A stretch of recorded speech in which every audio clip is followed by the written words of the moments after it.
Missed opportunities. That was the name of the game this weekend. The Iowa men basketball team had an opportunity to pull off a huge win at Illinois. They let it slip through their hands. The Iowa baseball team, woof. Boy, the bullpen. Some big time issues. We'll break it all down today. A weekend recap on Locked On Hawkeyes. You are Locked On Hawkeyes, your daily podcast on the Iowa Hawkeyes. Part of the Locked On Podcast Network, your team every day.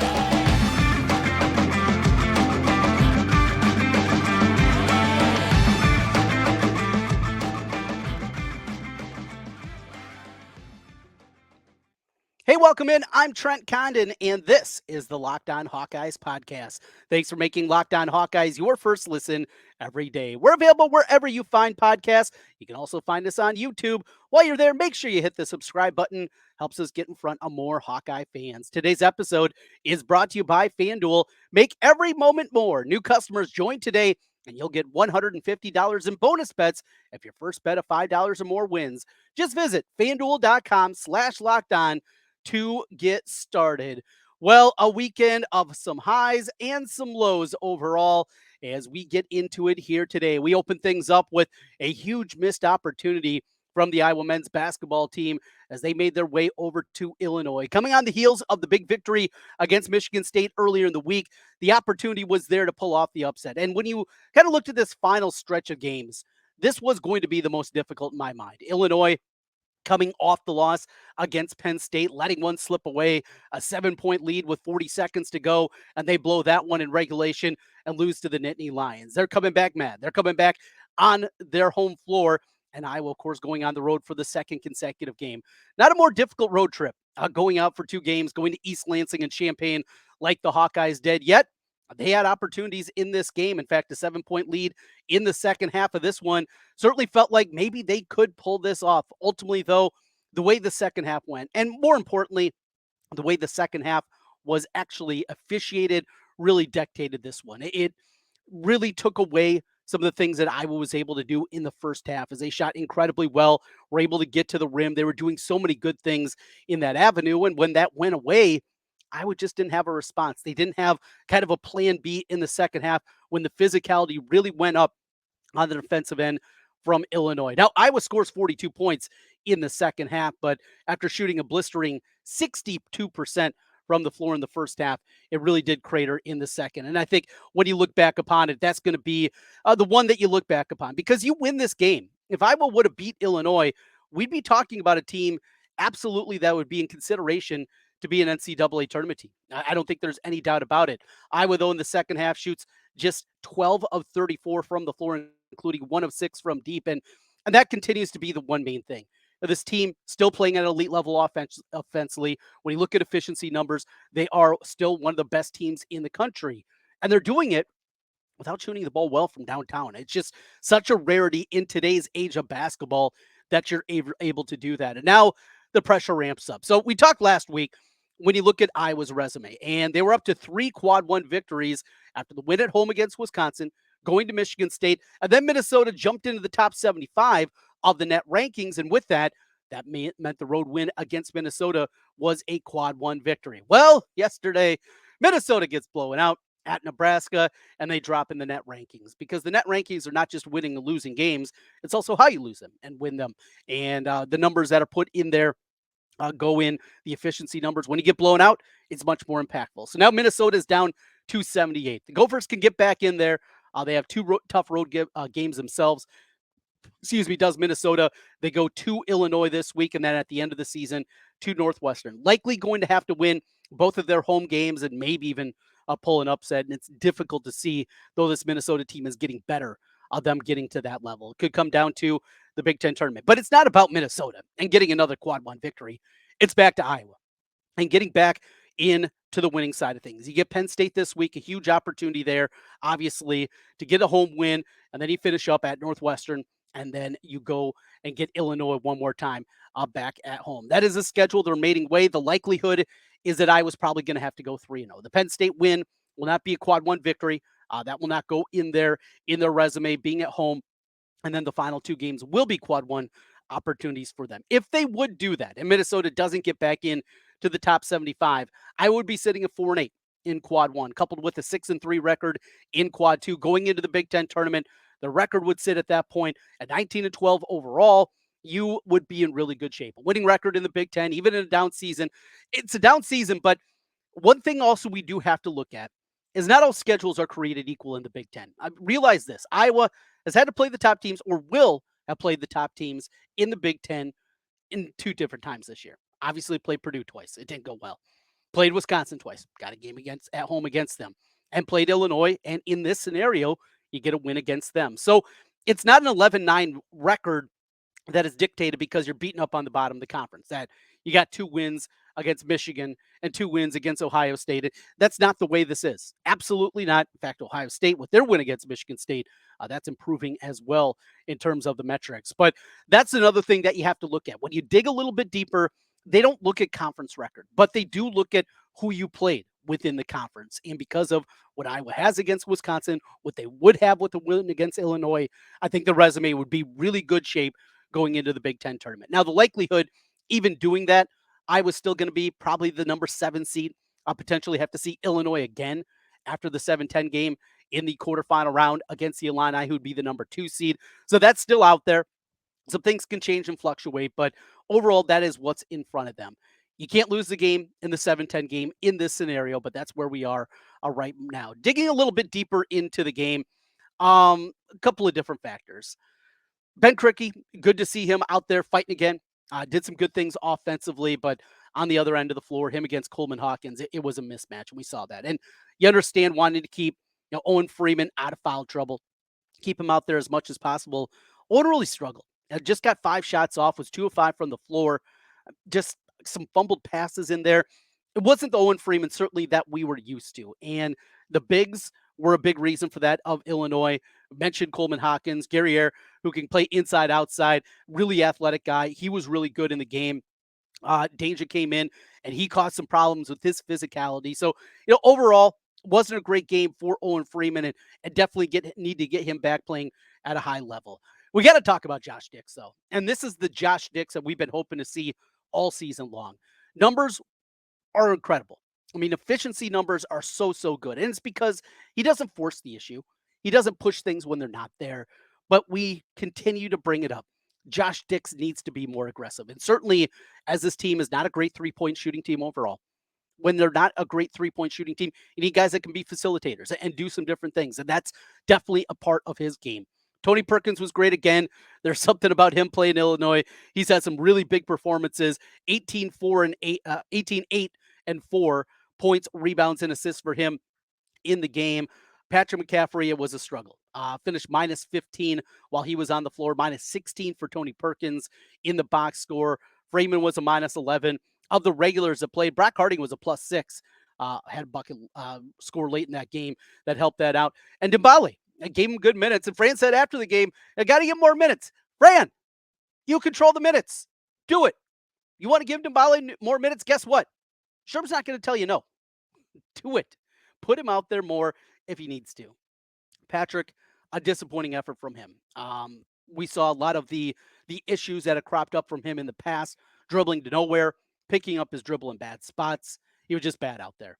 And when he's not able to get to the rim and do some different things for you on the offensive end of the floor, he's just not a very impactful player. And we certainly saw that in the game on Saturday. Overall, got to bounce back, and it has to start coming up this week against the Nittany Lions. That game will be played coming up this week. That will be a Tuesday night game. So just a day away from that one, 8 o'clock tip on BTN. Bounce back and give yourself hope going into the final week. And then, you get a little time. You get the Saturday game, kind of an extra day of rest, if you will, in there against Northwestern. And then the following week, you get 8 days off. After the Northwestern game, 8 days before the finale against Illinois. So opportunities definitely going to be there. Well, there were opportunities missed from Iowa basketball. There were definitely opportunities missed from Iowa baseball. We're going to talk a little bit about that. Wrestling with a big bounce-back performance against Oklahoma State, plus the women. Whoa, speaking of bounce back, they did it in a big way. We got a lot going on here. It is a recap edition of the weekend that was here on Locked On Hawkeyes. We got more coming your way. Stay right there. We're back with more in a moment. Get buckets with your first bet on FanDuel. It's America's #1 sportsbook. Because right now, new customers, you can get $150 in bonus bets with any winning $5 bet. That's $150 if your bet wins. And you can bet on all your favorite NBA players and teams with quick bets, live same game parlays, exclusive props, and a whole lot more. You're a college basketball fan like me, they got you covered as well. They have odds up right now to win conference tournaments, to win the regular season title. Not up there for the Big Ten as Purdue's running away from things, but a whole lot there. How about Final Four numbers? Or you want to bet on who's going to win the women's national championship? They got you covered there. A lot going on with FanDuel. Just visit FanDuel.com/lockedon and shoot your shot. Again, that's FanDuel.com/lockedon. FanDuel, official sportsbook partner of the NBA. Trent Condon back with you once again here on the Locked On Hawkeyes podcast. Thanks for making Locked On Hawkeyes your first listen every day. Your team every day. That's what we do here across the Locked On network, and not just Locked On Hawkeyes, your favorite Major League Baseball team. As spring training is underway. NFL, the offseason is here. Leading up to the draft, we got you covered. NBA, NHL, Locked On Big Ten, Locked On Bets. You name it, we have it covered for you here across the Locked On network. Let's get back in to the Hawkeyes, and we go from the disappointment of letting one slip away against Illinois. That was the case for Iowa baseball over the weekend. What a devastating weekend it was for the baseball team. And we came in as hyped of a baseball season as we've had in a really long time, certainly in my lifetime. I can't think of another time that I was had this much hype, this much anticipation coming into a season. They're a preseason top 20 team, and you look at what they have, certainly enough on the bats. They definitely have the starting pitching and a starting pitching staff that maybe is as good as anybody in college baseball. I don't think that's hyperbolic. When you look at what Obermueller has done, coupled with what we know we're going to get out of Brody Breck and what we're going to get out of Marcus Morgan every single time, it feels like you're in incredibly good shape. However, there is more to the game. And certainly early in the season, you're not going to be playing pitching guys nearly deep into games. You know, you're trying to keep things down a little bit in terms of those numbers. But the bullpen, it faltered. Have a lead against Auburn. Auburn now that's ranked 23rd in the country, 6-1 on the season. Their only loss came to Virginia down in this tournament. You let that one slip away, you lose it 7-5. Then you jump out to a 6-0 lead against Virginia. Virginia, team that going to host a regional, potentially host a super regional. They're undefeated. They're ranked 13th in the country. And you let that one slip away and fall 12-9. And then the same thing against Wichita State. You're up 4-1. You're cruising. Obermueller was dealing. And what do? You blow that one and lose 12-6. Look, it's early in the season, and you're pushing buttons. You're trying to find the right guys. And Iowa went out, and they brought in a slew of arms for this season. A ton of bullpen arms, a ton of options, and it just hasn't worked. Control's been a bit of an issue, but more than anything, just leaving balls out and out over the plate. Is this devastating for Iowa's hopes of the NCAA tournament? It isn't.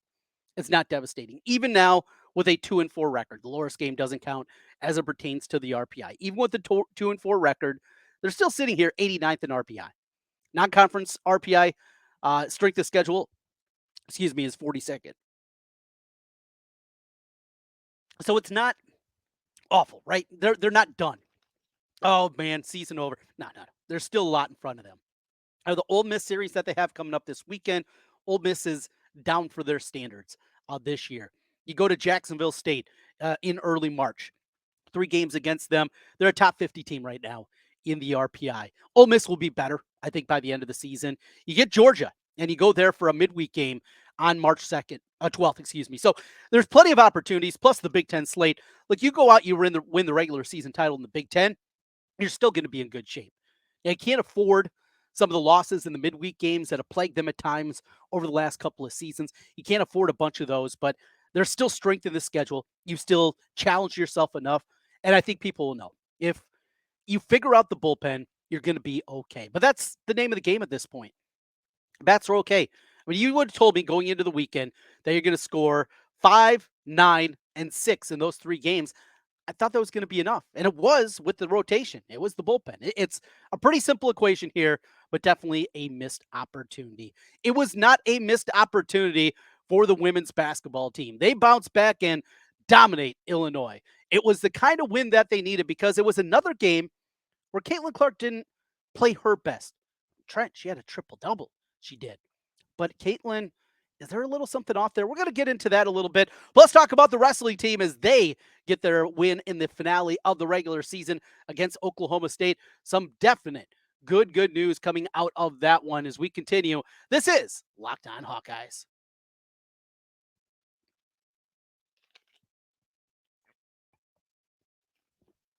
Trent Condon back with you one final time on the Locked On Hawkeyes podcast. Let's end with some positivity and let's get into what we have happening right now with the women's basketball team. Coming off the loss against Indiana, they looked lethargic, off. And the story of that game was more than anything that nobody helped out. Caitlyn Clark wasn't great in the game, and nobody stepped up. You didn't get a game out of Stuelke. You didn't have Kate Martin playing at a high level. Molly Davis really struggled in that game. We talked about some of the issues with Gabby Marshall.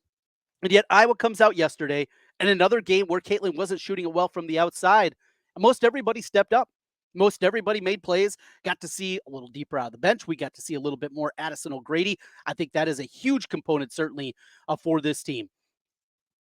Addison O'Grady very well could be the difference in a couple of games this season come tournament time. Her length that she has, the size that she has inside, some of the matchups that they're going to face, they're going to need Addison to play at a high level. And she went out there and helped out in a big-time way. Caitlyn, 24, 15, and 10. But she did it 6 of 18 shooting from the field and 5 of 14 from three. Anna Stuelke, 20 and 9. Kate Martin, 13 points, 6 rebounds, 4 assists, just doing everything, right? She's the glue. She is the captain. She is the leader. She is exactly what you want. You need somebody to make a big shot, she can do it. You need somebody to get to the rim, she can do it. You need somebody to get a steal, she does that too. She's a good defender. She does all the things that you want on both ends of the floor. Molly Davis, seeing her get going again, that was great. Now, Molly has had some games and she had the sickness, had the illness, played 4 minutes against Penn State, played 2 against Nebraska. Even in the Michigan game, she played 24, but you see, still working her way back. And that's the Molly Davis that they're going to need. Not just the 17 points, but the 5 rebounds, keeping the ball out of Caitlyn's hands, getting her some rest from time to time, running Caitlyn off the screens, do that, and you have somebody that can handle the ball in a big-time pressure environment. And that's certainly what Molly Davis was able to do. But again, Gabby, we're getting deep into the season now. We're running out of games for Gabby Marshall to figure this out. And as we look at the final 2 games of the season, at Minnesota coming up on Wednesday night, and then Ohio State in the regular season finale in Carver next Sunday. The time is limited. And if Gabby Marshall is not hitting her shot, we talked last week, the defensive metrics are not elite. Certainly not the numbers that you'd anticipate out of what many people believe is one of the best on-ball defenders that you have on the team. You got to get her going. And if it doesn't happen, that's going to mean more minutes for a Falter. That's going to mean more minutes for Feuerbach if she hits shots. Now, Kylie Feuerbach, I know we're kind of going crazy after Kylie hits three-pointers in the game. Remember, she hadn't hit a 3 since the Wisconsin game. And that seems like a lifetime ago when they played the Badgers. That's a long, long time. Let's hope this is a sign of things to come because Feuerbach, not only does she have the ability to knock down shots, but she's also one of the few players on this team that can do a few things off the bounce. It's not an elite level, but she's adequate at minimum off the bounce. And because of her offensive skill set, if she can play at that high level, knock down some shots, and then make a couple of drives a game, do a couple of things off the bounce, I think you really got an opportunity to build on this and have a chance to do some good things. Taylor McCabe, just 7 minutes. I don't get it. Hit a 3-pointer late in the game, had one earlier as well. I still maintain she needs to see more minutes out there. Good to see Sharon Goodman.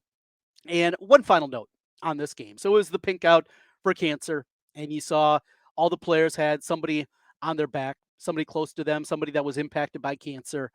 And to see Sharon just with mom on her back, I don't know if you read the story. Chad Leistikow did one earlier this season about her losing her mother. And those are the things that tug at the heartstrings. And you really just seeing her and seeing that was amazing. Great event, great size crowd as always.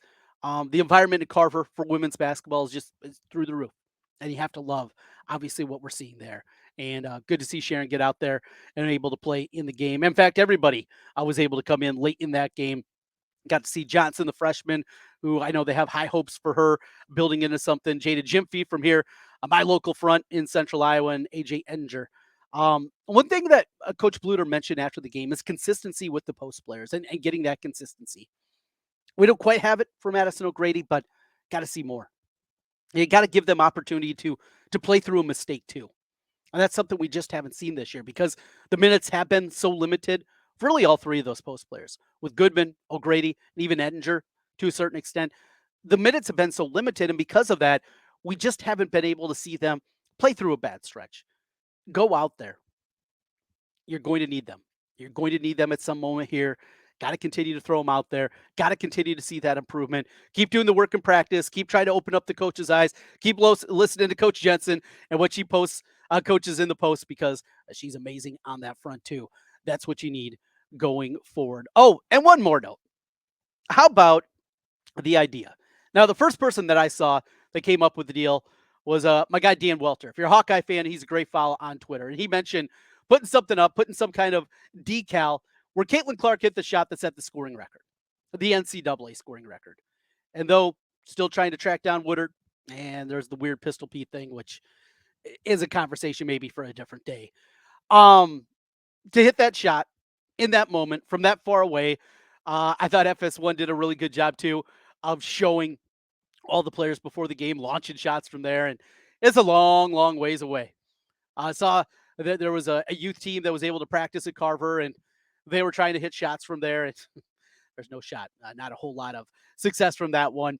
But just having that little decal there, it shows you as you're watching the game, and it's small. Now, it's not anything gaudy, ridiculous, but just taking that moment, which was an incredible moment.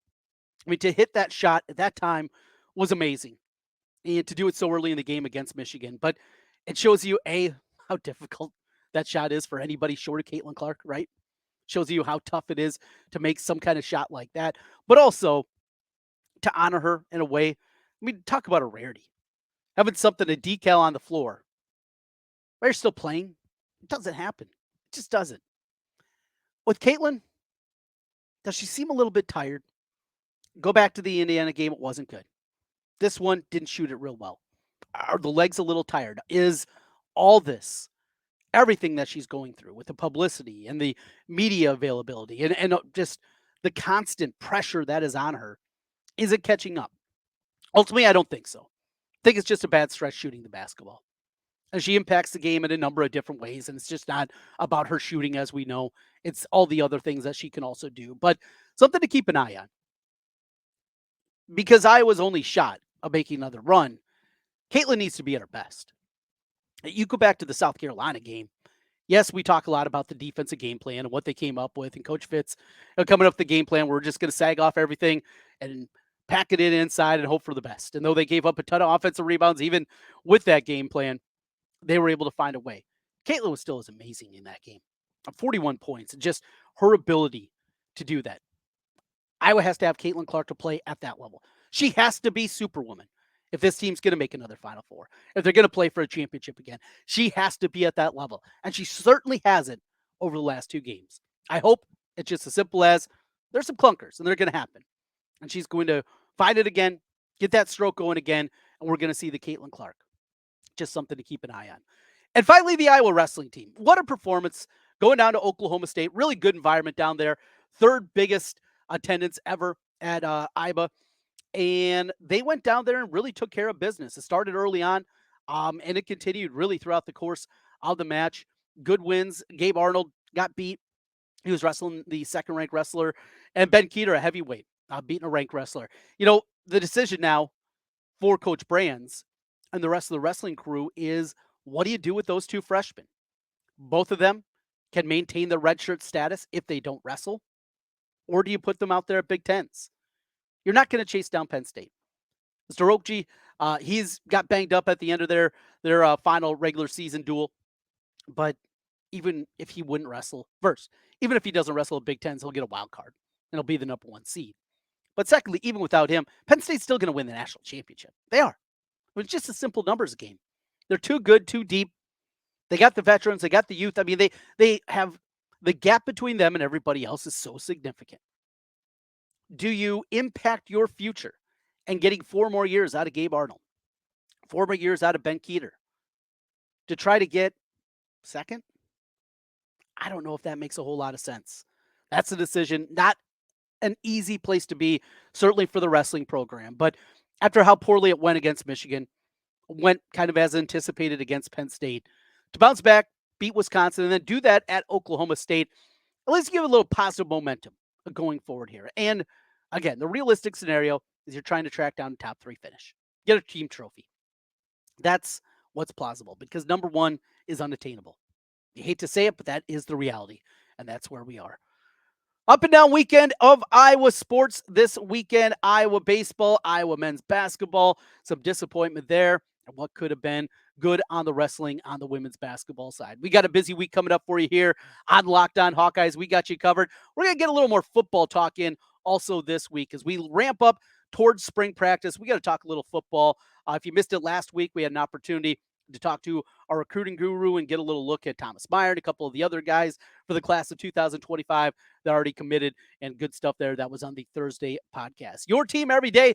That's what we do here on the Locked On Network. We got you covered each and every day on the Hawkeye front. Plus, Locked On has launched the first ever national sports 24/7 streaming channel on YouTube, and now it's also available on Amazon Fire TV in the free Fire TV channels app. Locked On Sports Today is here for you 24/7, covering the top sports stories of the day with the local experts of Locked On, plus our national shows covering every league. Find Locked On Sports Today now available on the free Fire TV channels app. We'll be back with you tomorrow. We'll get ready for Iowa Penn State and get ready for the week ahead, plus talk some football coming up on tomorrow's show. Your team every day on the Locked On Network. Thanks for making Locked On Hawkeyes your first listen every day. We'll talk to you again tomorrow. Go Hawks.